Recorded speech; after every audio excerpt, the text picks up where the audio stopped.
L'équipe de ce projet Food Truck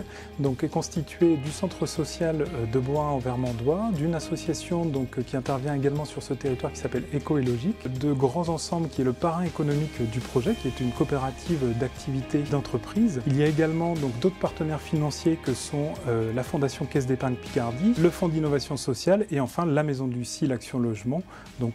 entreprise sociale de l'habitat. On a candidaté à ces premiers trophées de l'innovation HLM parce que le projet qu'on présente ici, le projet de Food Truck,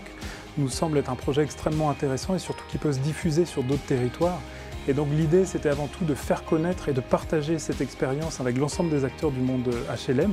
et au-delà pour vraiment essayer de faciliter le développement de ce type de projet. Ce projet de Food Truck, il a une double vocation. D'une part, celle de promouvoir les valeurs de l'entreprise coopérative au travers d'un groupe de jeunes et d'autre part, de promouvoir les valeurs du mieux manger au travers de sensibilisation éco-citoyenne. Il est mis en place par un ensemble de jeunes qui va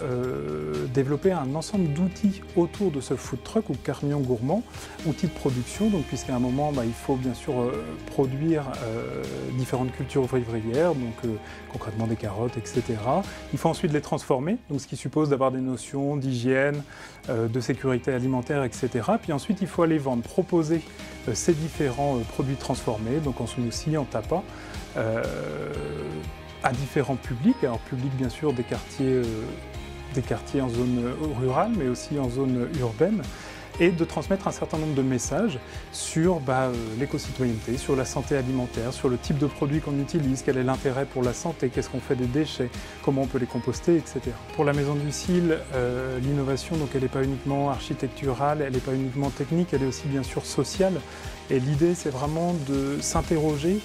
quand on observe des besoins sociaux qui ne sont pas encore couverts ou qui sont mal satisfaits, de voir comment on peut proposer des solutions alternatives et, en l'occurrence ici, par exemple, sur l'insertion professionnelle des jeunes.